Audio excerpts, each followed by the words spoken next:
បាទសូមគោរពជំរាបសួរពុកម៉ែបងប្អូនទាំងអស់គ្នាថ្ងៃនេះផងដែរខ្ញុំបាទតំណាងផ្នែកលក់ប្រេងម៉ាស៊ីន Rimic អញ្ចឹងសូមធ្វើការណែនាំដល់អតិថិជនដែលជាម៉ួយប្រចាំយានដ្ឋានយាយមេងឥឡូវនេះយានដ្ឋានយាយមេងគាត់បានធ្វើការផ្លាស់ប្ដូរពីទីតាំងនៅខាងផ្លូវត្រាំនៀកឆ្ពោះមកខាងផ្លូវទៅប្រដាកអញ្ចឹងទីតាំងថ្មីរបស់គាត់នេះពុកម៉ែបងប្អូនងាយស្រួលរកជាមុនអញ្ចឹងគ្រាន់តែបងប្អូនធ្វើដំណើរពីខាងភ្នំពេញមកខាងសៀមរាបដល់រង្វង់មូលផ្ការរំដួលបងប្អូនធ្វើការបត់ស្ដាំ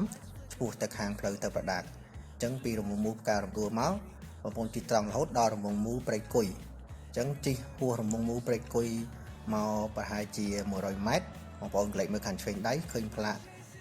យាយមេងដែលទើបតែរៀបចំដំឡើងថ្មីអញ្ចឹងទីតាំងថ្មីរបស់គាត់នេះមានសភាពធំទូលាយខ្យល់អាកាសចេញចូលគ្រប់គ្រាន់ហើយនៅយានដ្ឋានយាយមេងមានសេវាកម្មទាក់ទងនឹងផ្នែកយានយន្តជាច្រើនដូចជាជួសជុលម៉ាស៊ីនត្រជាក់គ្រឿងក្រោមបំពាក់ប្រព័ន្ធហ្គាសនិងធ្វើការ check up ទៅលើប្រព័ន្ធភ្លើងតាមរយៈម៉ាស៊ីន scanner ដើម្បីរកកំហុសនៃរថយន្ត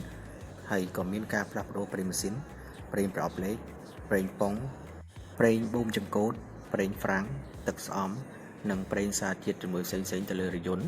បងប្អូនអាចមករកជឿបាននៅយានដ្ឋានយាយមេងដែលមានផលិតផល Rimic ដែលជាផលិតផលសុទ្ធមកពីខាងប្រទេសហូឡង់អញ្ចឹងបងប្អូនប្រើប្រាស់ដោយមានទំនុកចិត្ត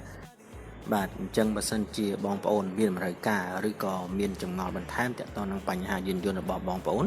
អាចធ្វើការខលឬក៏ទាក់ទងតាមលេខទូរស័ព្ទដែលខ្ញុំបាទនឹងធ្វើការដាក់លេខទូរស័ព្ទរបស់យានដ្ឋានផ្ទាល់នៅក្នុងវីដេអូនេះឬក៏នៅក្នុង comment caption បន្ថែមបាទសូមអរគុណសូមជម្រាបលា